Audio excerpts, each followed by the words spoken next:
अगर वास्तु का गलत निर्माण हुआ तो देवते लो हो जाएंगे और दैंत अप हो जाएंगे। भारत का मतलब ही कुर्बानी है। अगर आप भारत का इतिहास खोलोगे ना, हर पन्ने पे एक कुर्बानी लिखी होगी। ये ब्लेसिंग्स जो होती है ना, ये भी बहुत काम करती है। आपको जीवन में पॉजिटिव करने के लिए सबसे पहले ब्लेसिंग्स भी चाहिए। कुछ लोग ऐसे होते हैं दिन रात पूजा पाठ करते रहते हैं, भगवान की खूब भक्ति करते हैं, उनके जीवन में उतनी ही परेशानियां होती हैं। हिंदुस्तान क्या पूरी दुनिया में जो सबसे बड़ी खराब बात है ना, वो ये है कि लोग नेगेटिव बंदों को बड़ी जल्दी फॉलो करते हैं, नेगेटिव बातों को इतनी जल्दी मानते हैं। खुद साक्षात भगवान बैठा हुआ है। अगर श्री कृष्ण इतना ही कह दें अर्जुन विजय, तो सारा युद्ध उसी टाइम विजय था। अगर आपने जीतना है या आप चाहते हो कि आपकी जिंदगी में राइस आए, तो सबसे पहले मेरी तो पर्सनल राय यही है कि हर चीज का शुक्राना करना सीखो। कलयुग का जो टाइम है ना, इसमें एक बार भी आपने कह दिया ना राम, तो समझो आपके शरीर के 302 करोड़ रोम हैं, सब बोलते हैं साथ में। कूड़ मत दुष्ट बुद्धि, माया तारी अत अन्ना बोला। जो माया जो होती है ना, वो इंसान को अंधा कर देती है। लक्ष्मी माता उल्लू के ऊपर बैठ के आती है। भाव में भगवान है, ये दोनों लफ्ज एक ही हैं। अंदर हमें भाव है, तो अगर हम बाहर करेंगे तो ये भगवान है।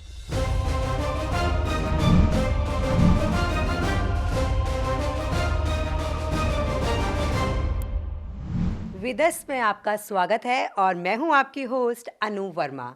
आज विदस में हम बात करेंगे वास्तु के ऊपर। वास्तु क्या है और वास्तु का हमारी लाइफ में इतना इम्पोर्टेंट रोल क्या है, और इसके साथ साथ वास्तु और अध्यात्म को हम एक साथ जोड़ेंगे कि ये दोनों एक साथ कैसे चलते हैं, और वास्तु और अध्यात्म जब एक साथ मिल जाते हैं तो हम अपने जीवन को कैसे बदल सकते हैं।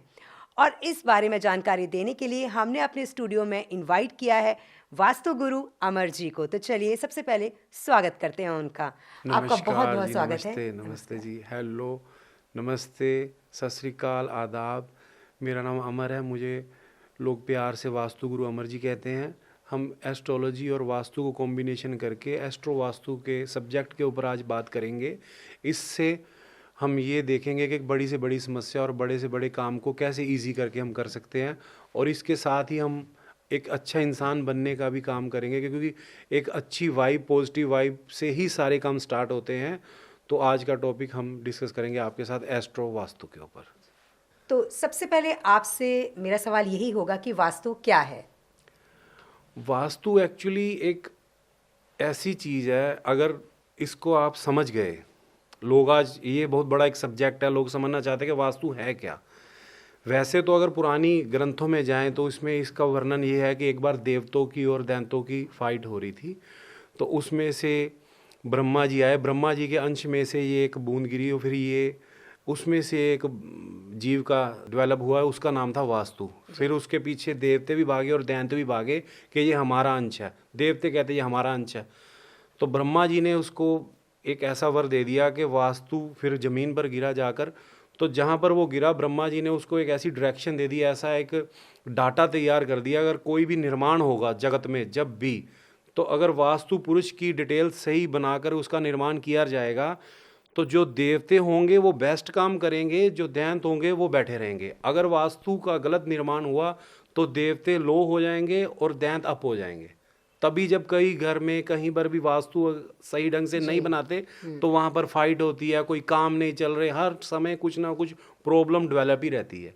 तो प्रॉब्लम डेवलप इसलिए रहती है क्योंकि देवताओं को तो फिर उन्होंने लो कर दिया, वो एनर्जी लो कर दी। अब कई ईशान कॉर्नर में बाथरूम बना दिया, तो ईशान कॉर्नर तो साक्षात भगवान का मतलब शिवाजी का एक ऐसा स्थान है, उसमें तो इतनी पावर है कि पूछो मत। लोग वहाँ पर टॉयलेट बना देते हैं या कोई नेगेटिविटी कर देते हैं, लोहा लगा देते हैं, तो उसकी वजह से वो नेगेटिव प्लस आ जाता ना। अब शैतान की पावर हाई होगी तो घर में कहते ना, यार इस घर में इतने शैतान है, इतने शैतान है, इतने शैतान है, कि कई बार बंदा बाहर से ही हम बात करते हैं, यार इस घर में नहीं जाना, इस घर में तो कम से कम 500 शैतान है। फिर बंदा कहता है यार उनके घर चलो, शर्मा जी के घर चलो, वहाँ पर बड़े ही एलिगेंट लोग रहते हैं, रिस्पेक्ट से मिलते हैं, रिस्पेक्ट से बात करते हैं। तो ये सब चीज़ें डिपेंड करती हैं कि हमने कैसे अपने घर का निर्माण किया जी। ये इफेक्ट डलता है उस सब बातों पे। तो ये एक उसका पार्ट है। इस तरह वास्तु पुरुष का जन्म हुआ और इसकी ये विधि थी। और एक हम सुनते हैं एस्ट्रो वास्तु, तो एस्ट्रो वास्तु क्या है? एस्ट्रोलॉजी जो था वो हिंदुस्तान का इतना बड़ा सब्जेक्ट है, इतनी बड़ी चीज़ है कि वैसे तो ऐसा कोई बंदा नहीं होगा जो वो कहे कि मैंने सारा कर दिया। जी। कोई देवता भी ऐसा नहीं है कि मैंने सारा कुछ खत्म कर दिया, सब कंप्लीट हो गया, ऐसा कुछ नहीं है। ये रिसर्च है। और एस्ट्रोलॉजी ऐसा सब्जेक्ट है, इस ये तो आप समझ लीजिए कि वास्तु में एक एडवांस आ गया, एस्ट्रो वास्तु। जी। एस्ट्रोलॉजी के साथ कंबाइंड ऐसे होता है कि एक छोटी सी एग्जांपल मैं आपको दूंगा, मैंने पहले भी कई बार 1-2 बार लोगों को बताया है कि जैसे आप फॉर एग्जांपल मान लीजिए एक प्लेन है। अब प्लेन को बनाने वाली कंपनी अमेरिका की है, वहीं पर एक ड्राइवर आया जिसे हम पायलट कहते जी। हैं, प्लेन का पायलट आया। अब पायलट ने वेल ड्रेस डाली हुई है, लेकिन उसको प्लेन चलाना तो आ नहीं रहा। अब दूर से हम देख रहे हैं यार पायलट ने ड्रेस भी अच्छी डाली है और प्लेन भी ओके है। अब कंपनी ने प्लेन बना दिया, प्लेन में अब कोई दिक्कत तो है नहीं, अब ड्रेस में भी कोई दिक्कत नहीं। एस्ट्रोलॉजी का मतलब ही तो यही था ना कि उसके अंदर जो ड्रेस के अंदर जो बंदा है वो क्या रोल निभा रहा है, उसकी पावर कितनी है। अगर उस कैटेगरी में जाएंगे तो उसके एग्जाम होंगे, वो चेक करेंगे भी इसको नॉलेज है, इसको पता है, इसने डिग्री कर रखी है, इसकी वाइब कैसे बोलती है, इसकी डिटेल क्या है। तो यही एक कॉम्बिनेशन है कि घर तो बड़ा सुंदर बना दिया जी। अब जो बंदे वहां पर रह रहे हैं उसमें एस्ट्रोलॉजी में एक और प्लस पॉइंट होता है। इसमें तो एस्ट्रोलॉजी में तो वैसे इतने प्लस पॉइंट है कि हम खत्म ही नहीं कर सकते जी। लेकिन फिर भी उसमें ना एक प्लस पॉइंट और होता है कि जैसे किसी के ग्रह होते हैं ना, जैसे 9 ग्रह हम गिनते हैं, 12 राशियां हाँ हैं, जी। तो इसमें ना ऊंच नीच का भी देखना पड़ता है। जैसे हमने किसी का हॉरोस्कोप खोला, कुंडली खोली, तो उसमें सबसे पहले ये देखना होता है कि इसमें कोई ग्रह उच्च का है, कौन सा नीच का है। जब तक आप ये नहीं जस्टिफाई कर सकते कि इसमें कोई अच्छी चीज है तो कैसे काम करेंगे। एस्ट्रोलॉजी से हम ये देखते हैं कि इसमें सबसे बेस्ट ग्रह कौन सा है, फिर उसके रिलेटेड कौन सा बिजनेस ये बंदा करे तो ये ठीक रहेगा, और उस ग्रह के रिलेटेड कौन से किसके साथ ये काम करे। जैसे कई बार कोई अपने फ्रेंड के साथ काम करता है, कोई अपने भाई के साथ काम करता है, कोई मदर के साथ काम करता है, तो ये वो डिपेंड करता है। एस्ट्रोलॉजी में से ये जस्टिफाई हो जाता है कि ये बंदा अगर कुछ करना चाहे तो इसको कौन सा बेस्ट फ्रेंड मिलेगा, फ्रेंड, और बेस्ट ब्लड रिलेशन में कौन मिलेगा, और बेस्ट धातु कौन सी होगी इसके लिए, जी। वो उसमें तय हो गया। अब उसके साथ आ गया, एस्ट्रो के साथ आ गया वास्तु। वास्तु के अकॉर्डिंग फिर ये बनाया जाएगा कि उसको दोनों का कॉम्बिनेशन करके उसको वास्तु और एस्ट्रो बेस्ट करके बनाकर फिर ये कॉम्बिनेशन तैयार होता है एस्ट्रो और वास्तु का। तो वास्तु हमारी डेली लाइफ में कैसे काम करता है? अगर हम एक नॉर्मल इंसान है, कोई भी है, अगर किसी ने अपने आप को ऐसे फॉर एग्जाम्पल उसने ये सेट करना है कि मुझे वास्तु की वाइब आनी चाहिए। हर बंदा ये कहता ना कि मेरे आज ही मेरा किसी से बात हो रही थी, तो वो बंदा कह रहा था कि इसका लॉजिक क्या निकलता है, ये क्या चीज़ है। तो मैंने उसे कहा, मैं कहा देखो वास्तु का मतलब है कि आपको बिल्कुल अलर्ट कर देना कि यहाँ दरवाज़ा रखिए, यहाँ खिड़की रखिए, पूरा नक्शा आपको तैयार करके दे देना। उससे आपकी वाइब, वही जो हमने पहले बात की थी, उससे फिर जो पॉजिटिव देवतास है ना वो काम करते हैं।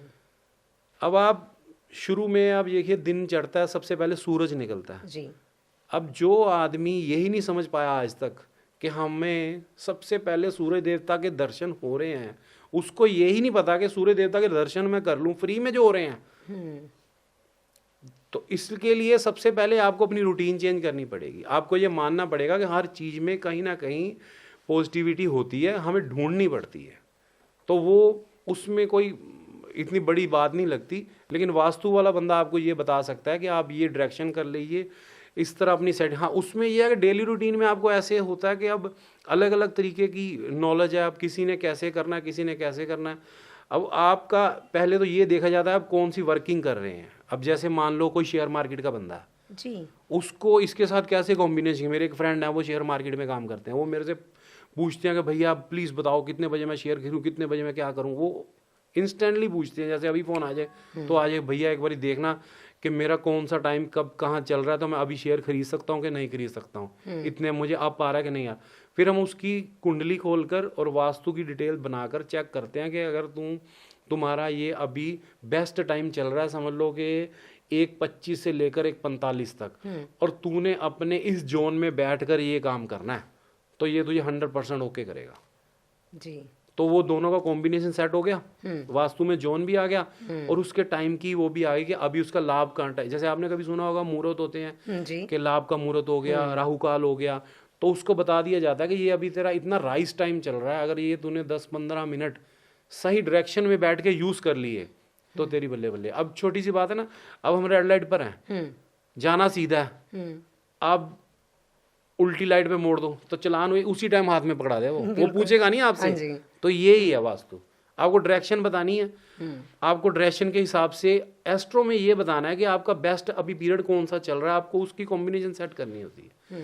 मैं ये मानता हूँ, मेरा पर्सनल पॉइंट ऑफ व्यू है कि अगर कोई बंदा आके आपके यहाँ वास्तु सेट कर गया, उसने आपको कह दिया कि मेरा 100% ओके हो गया, अब जब तक आपकी एस्ट्रोलॉजी नहीं आ पाएगी तो वास्तु काम नहीं कर सकता जी। आप मान लो आपने वास्तु तो करवा लिया, वास्तु को लोगों ने दो तरह से लेते हैं लोग, कि एक वास्तु वाला आया, उसने मकान के हिसाब से आपको बता दिया खिड़की यहाँ रखो ये तोड़, वो तो एक डिजाइनर का काम है ना। एक आर्किटेक्ट को आपने कहा जी हमें डिजाइन बना दे, उसने 10 मिनट में आपको एक डिटेल तैयार कर देने कि भैया ये यहाँ पर इस कॉर्नर में ऐसे ऐसे, लेकिन उसकी विधि कौन बताएगा, वो तो वास्तु वाला बताएगा ना, कि यहाँ पर ये देवता बैठा हुआ है, यहाँ पर ये देवता बैठा हुआ है, यहाँ पर ये देवता बैठा हुआ है, तो वो विधि जो है वो वास्तु वाला ही बता सकता है।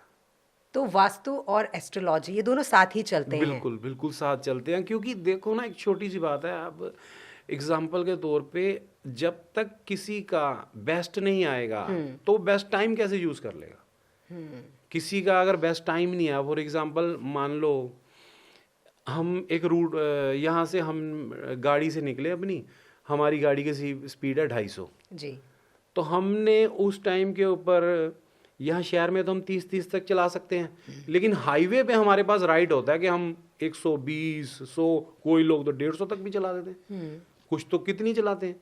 ये जो हाई स्पीड की कॉम्बिनेशन है ना, ये वास्तु को एस्ट्रोलॉजी ही बता सकती है कि अब तेरी स्पीड आ गई है, अब तू 100 और 150 पर गाड़ी चला दे, आंखें बंद करके भी चला दे। कई बार आपने सुना ना, कई बंदे कहते हैं अब तेरा टाइम राइट है, आंखें बंद करके भी चला, तो वो टाइम जो होता है वो एस्ट्रोलॉजी से ही निकलता है और फिर उसको वास्तु के साथ कनेक्ट किया जाता है कि आपको ये दोनों चीज़ों को कॉम्बिनेशन लेके ही चलना पड़ेगा। जी। जैसे कुछ लोग होते हैं ना कि वो कोई बिजनेस शुरू करते हैं तो उन्हें ये बोला जाता है कि अब ये आपका जो टाइम पीरियड है बहुत अच्छा है, इसमें आप जो भी बिजनेस करेंगे ना वो ग्रो ही करेगा आपका बिल्कुल, बिजनेस, बिल्कुल तो ऐसा आंख है। बंद करके ये काम कीजिए। बिल्कुल बिल्कुल बिल्कुल। एक्चुअली क्या होता है कि ये एक लॉजिक, आज ही सुबह किसी से बात हो रही थी तो बंदा पूछ रहा था कि भैया हमारे घर के पास एक फैमिली रहती है, वो कोई भी काम करते हैं हमेशा बेस्ट जाता है उनका, अच्छा, हम सब कुछ कर रहे हैं A to Z सारी डिटेल बना रहे हैं, लेकिन हमारा बड़ा slow slow slow slow slow. फिर मैंने उसको बताया, उसको पूछा, मैं कहा उनके घर जाइयो, उनके घर जाके एक बारी वाइब चेक करियो कैसी है। तब वो उनके घर गया, हर जगह पर सफाई थी, हर काम बिल्कुल ओके, हर काम बिल्कुल टाइम पे हो रहा था, टाइम पर चाय आ रही थी, टाइम पर सब काम कर रहे थे, और कोई किसी से नेगेटिविटी की बात नहीं कर रहा था। हमारे सबसे बड़ी जो हिंदुस्तान क्या पूरी दुनिया में जो सबसे बड़ी खराब बात है ना, वो ये है कि लोग नेगेटिव बंदों को बड़ी जल्दी फॉलो करते हैं, नेगेटिव बातों को इतनी जल्दी मानते हैं।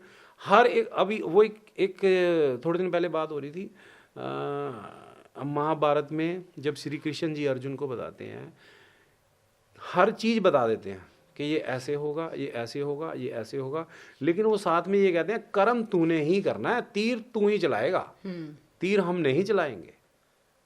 अब ये देखो ना कि भगवान बैठ के, खुद साक्षात भगवान बैठा हुआ है, अगर श्री कृष्ण इतना ही कह दें अर्जुन विजय, तो सारा युद्ध उसी टाइम विजय था। लेकिन उन्होंने ये दिखाया कि हर एक चीज का सर्कल होता है, हर चीज को आपको प्रैक्टिकली एफर्ट करके ही बनाना है। जादू नाम की चीज जो लोग ढूंढ रहे हैं ना, कि कोई जादू नाम की चीज चल रही है आजकल, एक लोग भी ये बड़ा, अब हम किसी के साथ भी आते हैं, एक मेरे फ्रेंड है उनके साथ गया, उनको कुछ अलग से भी थोड़े शौक है, उल्टे सीधे भी शौक है, तो वो मेरे को कहते, मैंने उसे मैं कहा देखो सर मैं आपके साथ आता हूँ आपके विजिट के लिए, आपकी डिटेल बनाता हूँ, लेकिन ऐसा मत हो कहीं करते करते करते आप रावण जैसे शौक पाल लो। फिर मैं कहा उसको फिर कोई भी नहीं बचा सकता। मैं कहा एक टाइम ऐसा था जितने देवता थे वो अपने घर में बांध के रखता था, वो भी पावर थी, दी किसने थी, भगवान ने दी थी, लेकिन उसने उस पावर को सोचा कि अब तो मैं ये भी जीत लूंगा, वो भी जीत लूंगा, ये भी कर दूंगा, वो भी कर दूंगा। ऐसा नहीं होता, आपको एक सिस्टम को फॉलो करना ही पड़ेगा। अगर आपने जीतना है या आप चाहते हो कि आपकी जिंदगी में राइस आए, तो सबसे पहले मेरी तो पर्सनल राय यही है कि हर चीज़ का शुक्राना करना सीखो। बिल्कुल। परमात्मा ने आपको इतना अच्छा जन्म दिया है, इतनी बड़ी आपको सोच दी है, अब हर चीज़ में थैंक्स करो लोगों का। कि कोई भी बंदा है कि भैया आपने बड़ा अच्छा किया मेरे लिए, बड़ा थैंक यू आपका। हर एक से ब्लेसिंग्स जब आपकी तरफ चलनी शुरू हो जाएंगी ना, लोग आपको ऐसा मानना शुरू कर देंगे कि यार वो बंदे का काम बनना चाहिए। कई बार होता है ना ऐसे कि हम कहीं बैठे हैं अपनी फैमिली में या कहीं बैठे हैं, हम कहते हैं यार उस बंदे का काम परमात्मा उसका काम करा दे, जो तू कहेगा मैं तेरा कर दूंगा, लेकिन उस बंदे का काम करा। ये ब्लेसिंग्स जो होती है ना, ये भी बहुत काम करती है। आपको जीवन में पॉजिटिव करने के लिए सबसे पहले ब्लेसिंग्स भी चाहिए। कोई ये नहीं है कि आपने वास्तु करा लिया, एस्ट्रोलॉजी चेक करा ली, तो उसके बिहाफ पे आप गलत काम करते जाओ। जैसे वही रावण वाले टॉपिक की बात कर रहे हैं ना हम, तो वहां पर क्या हुआ, ब्लेसिंग्स गलत होगी ना। अब और एक इसमें बात बड़ी अच्छी है, अब छोटी सी बात है, लोग कहते हैं कमजोर आदमी कुछ नहीं कर सकता, किसी का मतलब एक ना थोड़े दिन पहले कहीं बात हो रही थी, तो बंदा कहता भैया मेरे पास ये होना चाहिए वो होना चाहिए। मैंने उसे बताया, मैं कहा देखो छोटी सी बात है, कोई भी अगर बात कभी भी आपको भी बात कोई समझना है ना, हमेशा इतिहास को खोलो। भगवान राम ने वानरों की सेना के साथ युद्ध जीत लिया। आज लोग कहते हैं हमारे पास न्यूक्लियर बम हो, हमारे पास जहाज हो, तो वो कॉम्बिनेशन भी तो है ना जी। अगर किसी ने जंग जीतनी भी है तो वानरों के साथ भी जीत गया। उसमें क्या थी, एक पिक्चर थी, एक फिलॉसफी थी, एक रूल थे, एक मर्यादा थी कि हमने तरीके से चलना है, हमने इसको फॉलो करना है। तो कॉम्बिनेशन तो फिर वही आ जाएगा। आपको जब कोई बात बंदा बता गया तो आप कम से कम फॉलो तो करोगे ना। अब वो छोटी सी कितनी बड़ी जंग थी, कैसे जीत गए जी। किसी चीज की जरूरत पड़ी उनको जी। उन्होंने एक ऐसा बड़ा उदाहरण है हमारे जीवन में श्री राम भगवान का, इससे बड़ा कोई उदाहरण है जी। रावण जैसा बंदा कि वानरों से हरा दिया, सोचो। जी, तो अभी आपने राम जी की बात की, तो जैसे एक बहुत बड़ी हमारी धर्म की जीत हुई है, जिसे जी, पूरे जी, जी, विश्व ने जी, बड़े ये तो बहुत धूमधाम बड़ी- से मनाया बिल्कुल, है। बिल्कुल, इस बारे में आपके अपने क्या विचार हैं? मैं तो पहले तो ये बहुत बड़ी हमारे भारत को बहुत बड़ा, जिसे कहते हैं ना कि इतनी बड़ी बात है कि आप ये सोच भी नहीं सकते कि राम जी का मंदिर बनना हमारे लिए। अभी मैं आपके साथ बैठा हूँ ना, अगर मैं राम भी बोल रहा हूँ तो हमारे शरीर में 302 करोड़ रोम है। ऐसा लगता है कि हर रोम से आवाज आ रही है राम। समझते हो? कलयुग का, वैसे उस कलयुग का जो टाइम है ना, इसमें एक बार भी आपने कह दिया ना राम, तो समझो आपके शरीर के 302 करोड़ रोम हैं, सब बोलते हैं साथ में। अगर आपने एक राम बोला है ना, जी। तो आप समझो कि 302 करोड़ बार आपने शरीर में राम से निकली आवाज। ये प्रैक्टिकल बात है, ओरिजिनल मेरी बनाई बात नहीं है, ये वेद कहते हैं, हमारी संस्कृति कहती है।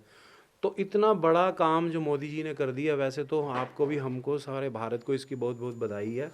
राम मंदिर बनना बहुत ज़रूरी था, ये बन गया, इससे बड़ी कोई बात ही नहीं है। 2024 में सबसे बढ़िया काम यही हुआ। जी। और भी होंगे, देश तरक्की करे, आगे बढ़ेगा, लेकिन मोदी जी ने ये जो काम किया, मैं कहता हूँ बहुत ही बढ़िया। ये हमारे धर्म में, हमारे संस्कृति में पुराने, अगर आप पीछे इतिहास खोलोगे, गुरु तेग बहादुर जी ने जब कश्मीरी पंडित उनके पास गए, तो उन्होंने ये नहीं सोचा कि मैं अपना वजीर भेजूंगा या मैं अपना बेटा भेजूंगा, ये जाकर कुर्बानी देगा ना। उन्होंने कहा कि मैं कुर्बानी दूंगा। छोटी सी बात नहीं जी। आज लोग छोटी छोटी बात पर सोचते हैं। अगर किसी का कोई वैसा टाइम है, नहीं यार मेरा नहीं हो सकता, भगवान ने ऐसा कर दिया वैसा कर दिया, छोटी छोटी बात पर अपने आप को minus plus minus plus minus. लेकिन उन्होंने अपना शीश दे दिया। सोचो, तेग बहादुर, हिंद की चादर। जी। ये हमारे भारत का समझ लीजिए कि बहुत बड़ा एक भाग समझ लीजिए, इसकी एक सुंदरता है कि हमारे यहाँ पर जब जब धर्म के ऊपर कोई बात होगी, तो ऐसे योद्धा या ऐसे नेता जैसे मोदी जी, जैसे गुरु जी थे, तो वो हमेशा कुर्बानी देते हैं। भारत का मतलब ही कुर्बानी है जी। अगर आप भारत का इतिहास खोलोगे ना, हर पन्ने पे एक कुर्बानी लिखी होगी।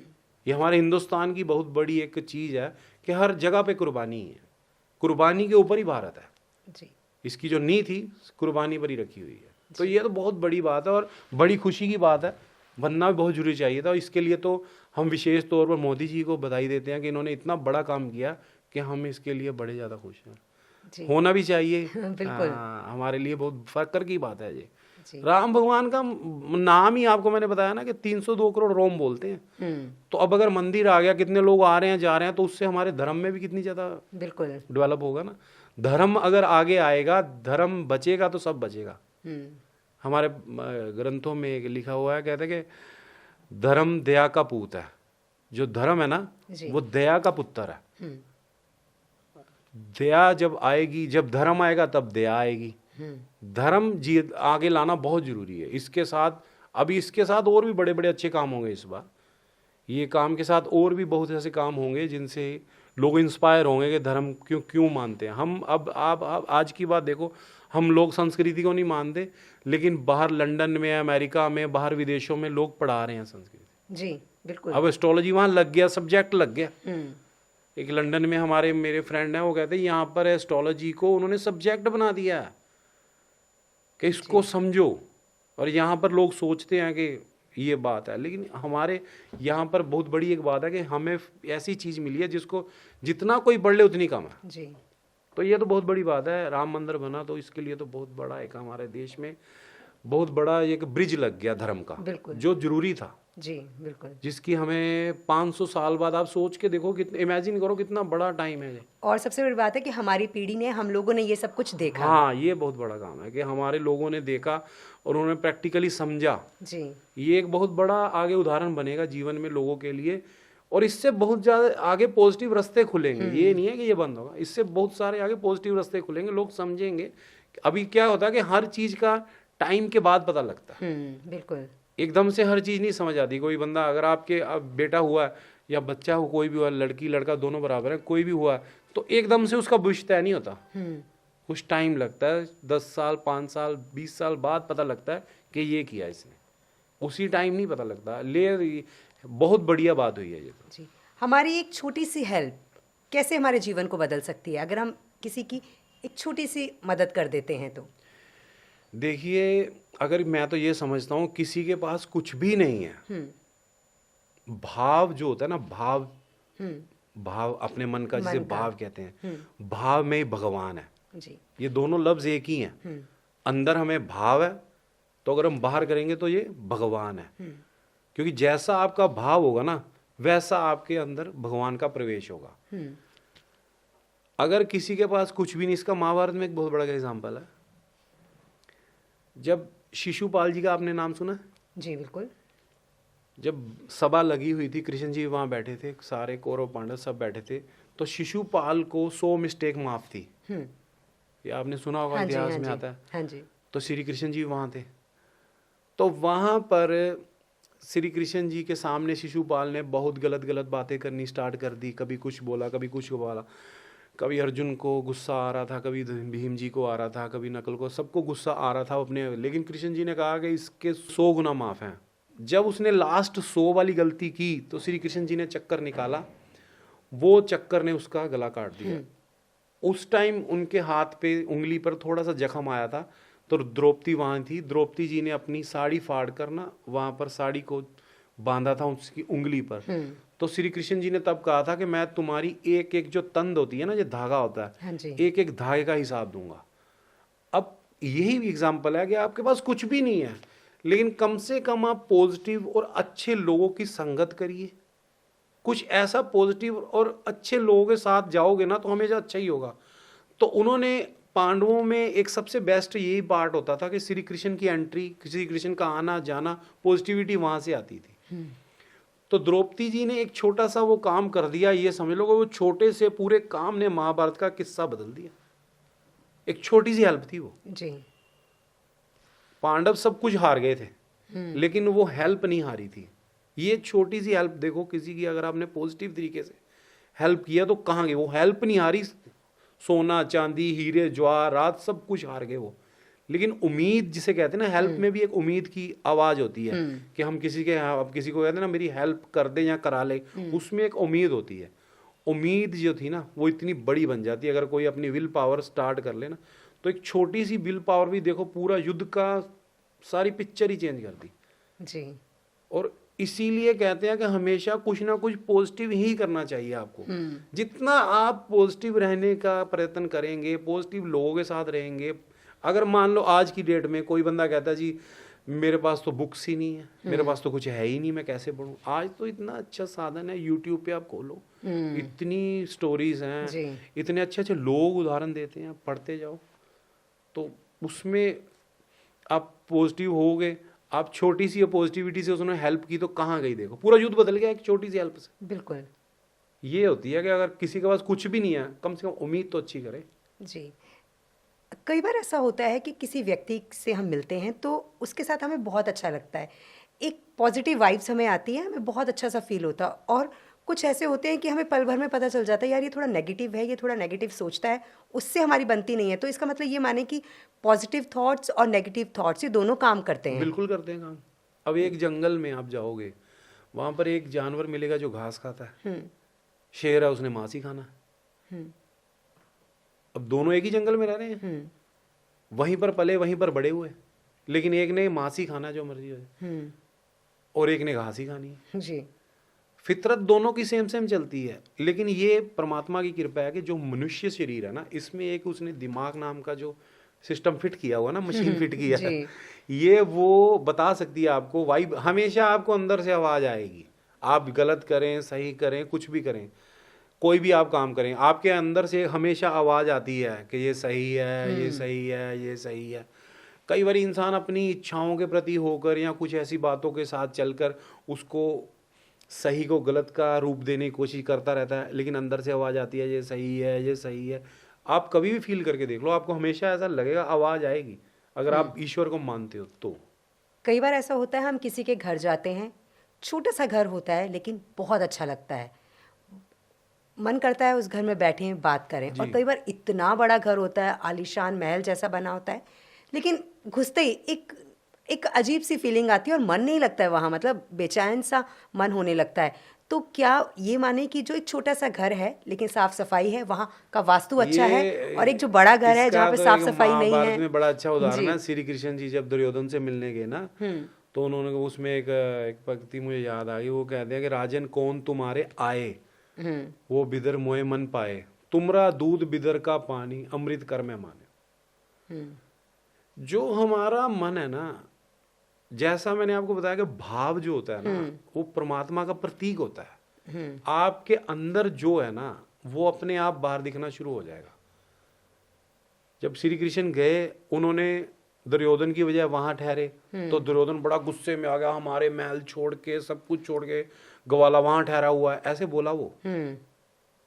लेकिन श्री कृष्ण हमेशा स्माइलिंग फेस थे, क्योंकि वो साक्षात भगवान ईश्वर का मतलब ऐसा रूप थे निरंकार का कि उसका कोई तोड़ नहीं था। 16 करोड़ संपूर्ण, बहुत बड़ी एक हस्ती थे वो। भगवानों में भगवान होते हैं ना, वो भगवानों में भगवान थे, वो हस्ती थे। तो उन्होंने कहा कि मुझे यार इसका बड़ा अच्छा लगा। मुझे एक और एग्जांपल याद आई आपकी बात से, रविदास जी का नाम सुना आपने? हाँ जी बिल्कुल।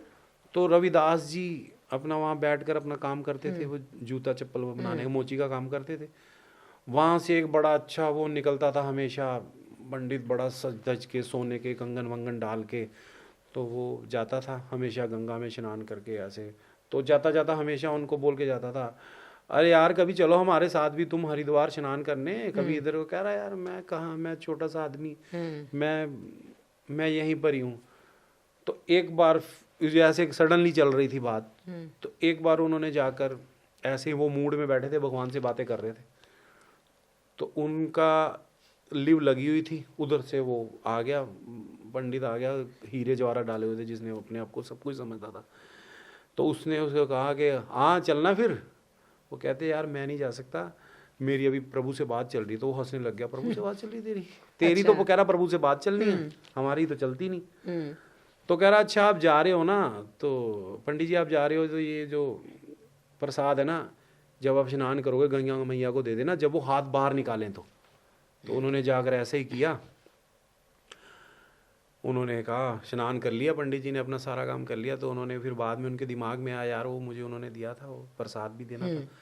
तो उन्होंने कहा जी गंगा मैया ये प्रसाद था, उन्होंने रविदास जी ने दिया था, ये कहते थे कि आप हाथ बाहर निकालेंगे तभी देना। तो वह पानी से हाथ बाहर आते हैं, वो हाथ बाहर आते हैं, तो कहते दे दो, दिया।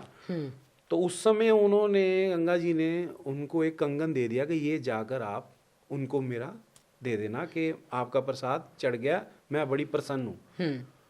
उस समय उस पंडित की तो दशा ही बदल गई जी। वो तो इतना ज्यादा लॉजिकली हिल गया कि यार ये क्या हो गया मेरे साथ। उसने कहा इसको सोने का कंगन देना ही क्यों है, फिर पाप आ गया ना मन में, भाव पाप का आ गया, भाव की बात है सारी, जिससे आपका इनर भाव आएगा ना, तो कह रहे फिर इसको कंगन सोने का देने की जरूरत ही नहीं है, हम तो कंगन खुद रखेंगे। उसने जाते जाते कहा हो गया तेरा काम, हाथ बार आ गया था। अब वो जो भगत होते हैं ना, उनको पता होता है, जो ईश्वर से जुड़ा हुआ इंसान होता है ना, वो एक मुझे बात याद है, कह रहा बस्ता टूटी चौंपड़ी, मतलब एक आदमी बिल्कुल टूटी हुई झोंपड़ी में रहता है, चीर सब छिन्ना, कपड़े उसके सारे फटे हुए हैं, कपड़े उसके बिल्कुल फटे हुए हैं, राजा सगली सृष्टि का मन हर पिन्ना, मतलब पूरी सृष्टि का वो राजा है, मन हर पिन्ना उसका, प्रभु के चरणों में उसने अपना मन लगा दिया।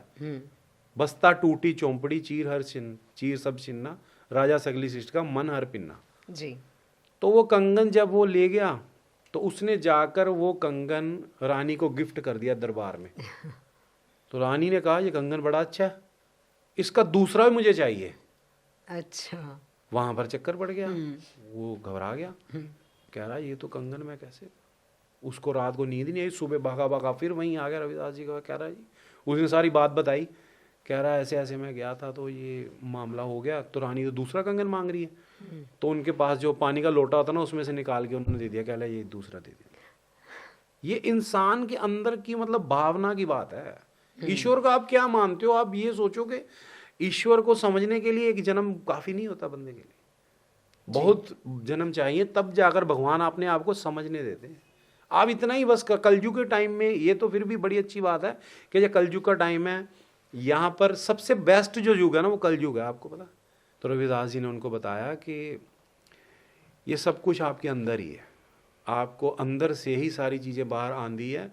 क्योंकि एक और बात है, मैं छोटी सी और आपको इसमें बात जोड़ देता हूँ कि जो आप ब्रह्मांड देखते हो ना बाहर, ये पूरा ब्रह्मांड देखते हो, ऊपर आपको देखा होगा, आपने कभी लॉजिकली पढ़ा होगा, जो नासा दिखा रहा है, हाँ जी, वो आपके अंदर भी है।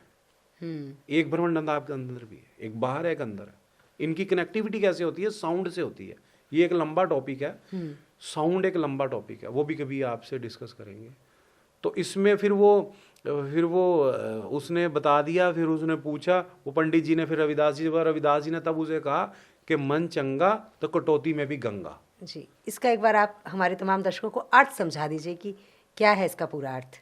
देखिए, स्पष्ट तौर पे ये बताया गया कि एक बंदे ने सारी जिंदगी भजन बंदगी की, सब कुछ किया, लेकिन उसने अंदर से नहीं की, ऊपर से करता गया, कपड़े डाल के वैसा रोल निभाता गया जो पंडित का रोल होता है, लेकिन आत्मा से परमात्मा तो जुड़ी नहीं ना। जब आत्मा से परमात्मा जुड़ेगी तभी तो निरंकार का रूप बनेगा जी। आदमी निरंकार का रूप कब बनता है, जब आपकी आत्मा परमात्मा से जुड़ जाती है। मैं आपको जल्दी से एक छोटा सा उदाहरण और देता हूँ। रमानंद सागर जी का नाम आपने सुना ना? बिल्कुल। आज तो बड़ा अच्छा युग है कि हम राम जी का नाम, कृष्ण जी का नाम, किसी भगवान का नाम, शंकर जी का नाम, नारायण, किसी का भी नाम लेने में हमें कोई दिक्कत नहीं है। ये कलयुग की एक बहुत बड़ी जीत है, ये भी समझना आप, कलयुग की बहुत बड़ी जीत है ये। रमानंद सागर जी के टाइम पे मुझे ये नहीं याद आ रहा कबीर जी थे कौन थे, वहां पर किसी ने भजन लेना था, तो उन्होंने कहा ऐसे तो ये भजन देते नहीं है। तो कैसे देते हैं? कहते ऐसे नहीं देते। तो कह रहे क्या करें फिर? कह रहे सुबह नहाने जाएंगे तो इनके आप रास्ते में लेट जाना, जो ये बोलेंगे भजन है। इस बात का एग्जाम्पल इसमें भी छोटा सा आ जाता, आप देख, कह रहे जो ये बोलेंगे भजन है। तो वो लेट के उन्होंने ऐसे लात मारी, कह रहे परे परे, जब आदमी जाता है तो कहता ना परे परे, तो ऐसे बोल के वो चले गए परे परे। अब उसने सोच लिया कि परे परे ही भगवान है। उसने उसको ऐसा जाप किया, परे परे का ऐसा जाप किया कि एक बार ऐसी सभा लगी हुई थी, दरबार लगा था, रमानंद जी अपने अंदर कृष्ण जी को तैयार कर रहे थे। एक टाइम होता है कि इतने बजे दरबार खुलेगा, दरबार खुलने में 4 घंटे लेट हो गए। इतने देर में वो भक्त आगे बैठा, उसने कहा भी क्या हो गया? कह रहा दरबार ही नहीं खुल रहा। कह रहा 1 मिनट आप बैठो, मैं ध्यान लगाता हूँ। उसने ध्यान लगाया, रमानंद सागर जी कृष्ण जी को मुकुट बड़ा डाल दिया, छोटा हार है वो डाल रहे, डल नहीं रहा 4 घंटे से। उसने बाहर से आवाज दी, गुरुजी मुकुट उतार के हार डालो। तो उसने कहा किसी को पता ही नहीं, तो मेरे अंदर हो रहा था मामला सारा, किसी को पता ही नहीं, मेरे किसी शिष्य को नहीं पता ये कौन है बाहर। तो ये एग्जाम्पल एक ये भी है कि ईश्वर को कोई भी मान ले, आप कभी भी सच्चे मन से परमात्मा को ध्यान शुरू करो, आपको पॉजिटिव वाइब आनी शुरू हो जाएगा, आपको पता लग जाएगा कि आपका लिव जुड़नी शुरू हो गई है। तो आत्मा से परमात्मा जुड़ेगी तभी निरंकार का रूप बनेगा। तो इसमें ये एक बहुत बड़ी बात है कि आत्मा से परमात्मा जोड़ने के लिए आपको पूरा क्लीन होना पड़ता है, ये समझना पड़ता है कि अंदर से ही भगवान को मानना पड़ता है। जी। इसका अर्थ ये भी है। बहुत से ऐसे लोग हैं जो मंदिर नहीं जाते हैं, ज़्यादा पूजा पाठ नहीं करते हैं, क्योंकि वो कहते हैं समय नहीं होता है, हम अपने काम को बिल्कुल समय दे रहे बिल्कुल हैं। बिल्कुल सही बात। और वो लोग एक बड़ा खुशहाल जीवन जी रहे होते हैं, लेकिन कुछ जी, लोग जी। ऐसे होते हैं दिन रात पूजा पाठ करते रहते हैं, भगवान की खूब भक्ति करते हैं, उनके जीवन में उतनी ही परेशानियां होती हैं। ये हमारे पिछले जन्म का भी फल होता है, लेकिन इस जन्म में भी मैं तो ये मानता हूँ कि पिछला जन्म तो चलो हर बंदा कहता है, लेकिन अब कई लोग हर अलग अलग तरीके के पॉइंट ऑफ व्यू के लोग हैं ना, हमने तो देखा नहीं है, हमें तो बिल्कुल। पता ही नहीं है। हाँ जी। अब आप दिखाओ, तो बंदा ऐसे दिखाना चाहे तो दूध में से घी मक्खन पनीर एक साथ तो दिखा नहीं देगा ना, नहीं। यही कहेगा ना ये दूध है। अब पागल इंसान तो ये कहेगा, यार इसमें से मक्खन 5-6 चीजें, अब मेरे हिसाब से 50 आइटम में निकल जाती है दूध में से। बर्फी भी निकलती है, रबड़ी भी निकलती है, कुल्फी भी निकलती जी। है तो दूध ही है ना। हाँ जी। तो इसी तरह ही हमारे कर्म जो होते हैं ना, वो डिसाइड करते हैं कि हम दुख के घेरे में ज़्यादा जाएंगे कि सुख के घेरे में ज़्यादा जाएंगे। ये वो अब ये समझो, ये बहुत से लोग ऐसे बड़े धर्मगुरु या बड़े कथा प्रचारक या बहुत लोग ऐसे बोलते हैं कि ये बड़ा एक लॉजिकली भी प्रश्न है कि अब इसका एग्जाम्पल महाभारत में है। अब इतिहास पढ़िए, दुर्योधन सब कुछ करता जा रहा था, सब कुछ करता जा रहा था, विजयी हो रहा जा रहा था, लेकिन श्री कृष्ण ने पांडवों को बोला था आप शांत रहोगे, आपने कुछ नहीं करना। शांत रहकर आपने ये टाइम निकालना गुप्त वनवास का, तब आप आगे फिर विन आ जाओगे। उनको गुप्त वनवास हुआ था, पता ना आपको? हाँ जी। तो श्री कृष्ण ने कहा था कि ये तो कभी भी अगर किसी का माइनस टाइम भी आ गया, कोई दुख का टाइम भी आया, थोड़े शांत रहिए, परमात्मा को मानिए, थोड़ा अपने मन को शांत रखिए। कुछ भी परमानेंट नहीं है। अगर आज दिन है तो कल रात है, अगर आज दुख है तो कल सुख है। एक यही सोचकर बैठ जाओ कि मुझे दुख ही दुख है, मेरे पास तो दुख के भंडारे लगे हुए हैं, तो फिर भगवान कहेगा इसकी रक्षा मैं नहीं कर सकता भैया, मेरे इससे नहीं हो सकती। हाँ, मैं किसी उस बंदे की जरूर कर सकूं जिसने कुछ करना है। जी। तो ये आपके अंदर आपको और आप पैदा करना होगा कि मैं ईश्वर से ये चीज मांगूंगा, मैं करूंगा। ये आपको अंदर पावर पैदा करनी पड़ेगी। यही चीज आपको ज्योतिष वास्तु वाले बताते हैं कि ये तू कर सकता है, तेरे में क्षमता है। वास्तु वाला यही तो कहता है कि ये तेरा घर बड़ा अच्छा है, अगर तूने ऐसे बना दिया ये बड़ा अच्छा तेरे को फायदा करेगा। एस्ट्रोलॉजी वाला बंदा यही तो बताता है कि एस्ट्रोलॉजर यही तो बताता है कि यही चीज है, वो यही टाइम है तेरा राइस का, खेल जा। राज कपूर जी ने किसी टाइम के ऊपर बॉबी बनाने के लिए सब कुछ उधार रख दिया था, हर चीज नीलाम हो गई थी उनकी तब, लेकिन उस बंदे की विल पावर थी ना। कोई बंदा होगा ना उसके पीछे समझाने वाला कि नहीं कोई बात नहीं, आप टेंशन मत लो, सब कुछ दांव पर लगा दो फिर भी जीतोगे। ऐसे तो कोई डिसीजन नहीं लेता ना। हर आदमी के पीछे एक आदमी होता है, कोई भी बंदा होता है उसके पीछे हमेशा कुछ ना कोई समझदार बंदा होता है। अब उन्होंने सब कुछ लगा दिया था दांव पर, लेकिन फिर बॉबी कैसी चली, कैसी हिट हुई, उनके खानदान के कर्जे उतर गए, कहां तक वो पिक्चर गई देखो। और एक टाइम ऐसा था सब कुछ दांव पर लगाकर वो पिक्चर बनाई थी इन्होंने, तो वही राज कपूर था। वही प्लस टाइम आ गया, वही माइनस आ गया। ये जिंदगी के पड़ाव हैं। अगर वो उस टाइम हार जाते, नहीं यार मेरे से, रोनाल्डो का नाम सुना आपने, फुटबॉल प्लेयर? फुटबॉल बचपन में उसको किसी डॉक्टर ने कह दिया था ये दौड़ नहीं सकता, और आज उसके जैसा कोई दौड़ नहीं सकता। ये आपकी एक्चुअल में जो आपके अंदर विल पावर होती है ना, वो ही लोग आपको आने नहीं देते आगे।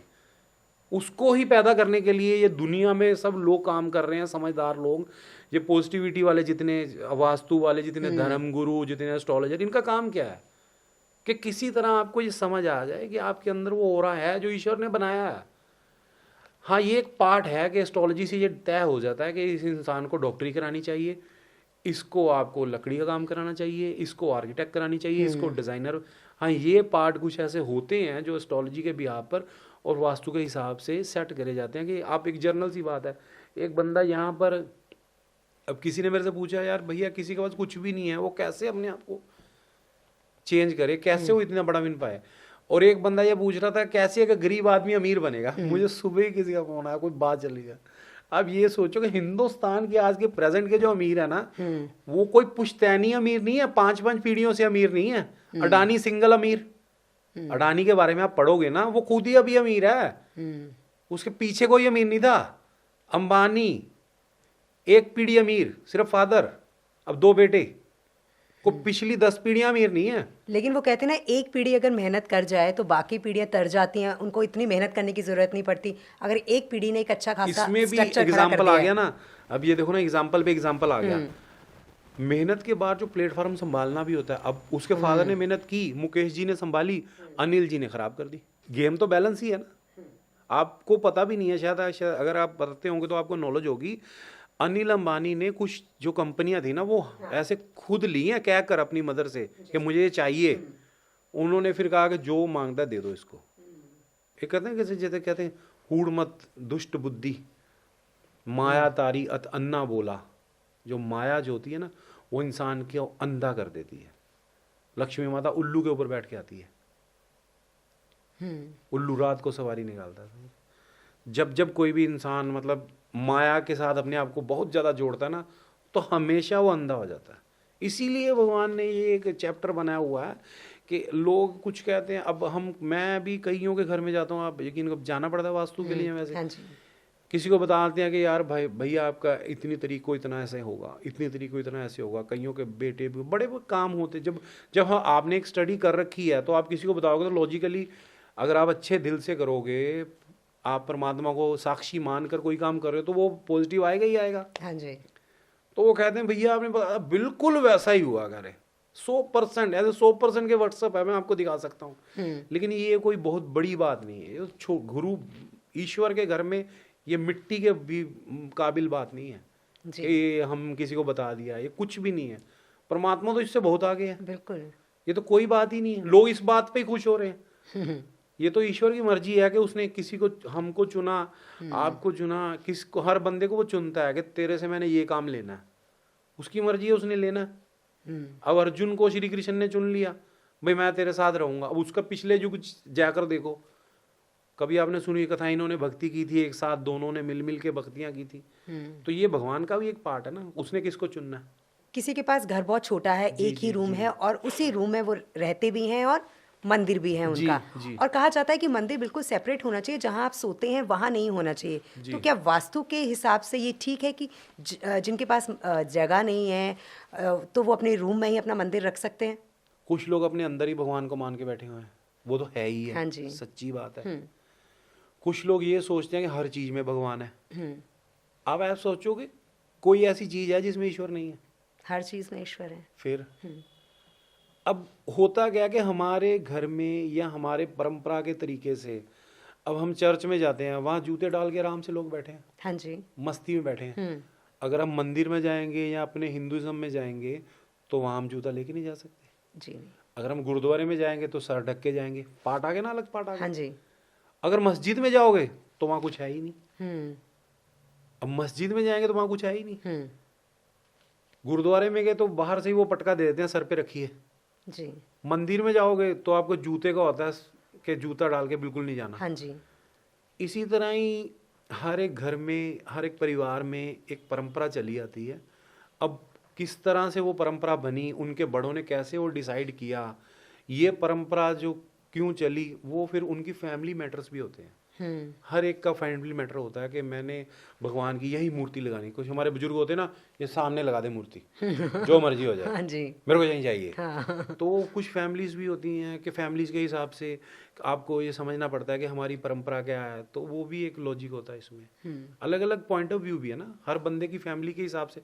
अब 4 फैमिली एक ही बिल्डिंग में रहनी है मान लो, हाँ जी। हिंदू मुस्लिम सिख ईसाई, हाँ जी। सबके अलग अलग लॉजिक होंगे। हाँ जी बिल्कुल। लॉजिक भी अलग अलग होंगे ना। अब आप हिंदू के जाओगे तो आपका अलग मिलेगा, सिखों में अलग तरह का प्रकाश हुआ होगा गुरु जी का, तो ऊपर जाओगे मुस्लिम में वहां अलग होगा, क्रिश्चियन जाओगे तो वहां अलग होगा। बिल्डिंग तो एक ही है, ईंट तो एक ही लगी है, हाँ जी। खिड़कियां भी एक है, हाँ जी। लेकिन वाइब चेंज होगी, बंदे चारों चेंज है। हाँ जी।